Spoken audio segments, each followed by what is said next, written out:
The Bears found another way to lose a game. The bottom line is we suck. I don't know how every single head coach we trot out there manages to be just as dumb as the one we replaced. Look, I think Thomas Brown has a bright future in coaching, but how in the world is he going to take over for Matt Eberflus and mishandle timeouts even worse than Flus did? Is there a single person on this staff that knows how to manage the clock? We wasted 40 seconds after a huge first down just getting lined up when there was a minute and a half left in the game. And then we wasted two timeouts on dumb decisions, plain and simple. First, he decides to punt on 4th and 1, and then he takes a timeout and changes his mind.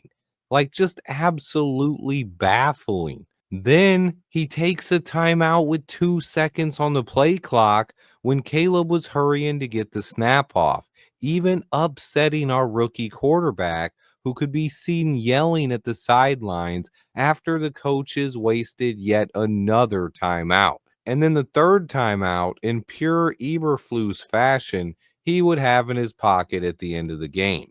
Just a pathetic showing tonight where we held the Seahawks to just 6 points. Our defense actually stood up and we still couldn't win.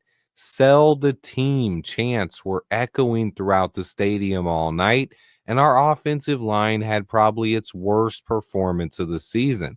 I felt bad for Caleb. The defense played more than well enough to win tonight.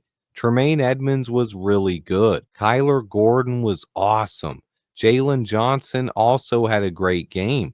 We held the Seahawks to just 2 field goals and still lost. That is frustrating. Our 10th straight loss after starting out the season 4-2, also yet another very winnable game. The Bears were actually in position to tie the game with a 57-yard field goal at the end, but we know that's out of Cairo Santos' range, so we went for it on 4th down. We had two free blitzers running right at our quarterback, and Caleb had to just throw it up for grabs, ending his interception streak, the longest by any rookie in NFL history, and ending the game. 354 passes without an interception, and the streak in the game both ended on another awful play call, poor execution, and poor coaching.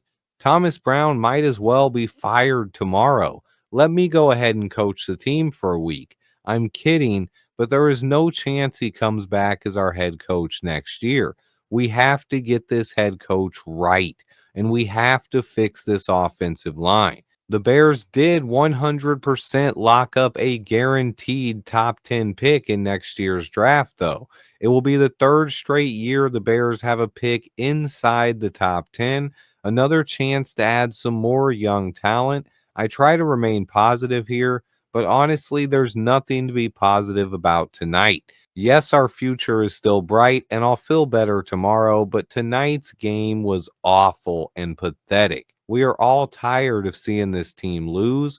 We have one final game coming up against the Green Bay Packers, and honestly, we need to have a better showing in that one. And then we face yet another incredibly important offseason where we have to not only fix our trenches, but also hire the right head coach. Two critical decisions coming up for Ryan Poles, but the Bears lose and fall to 4-12, beating themselves again. Thanks to everyone who watches. Remember to hit that like button for me. Stay tuned, and until next time, bear down.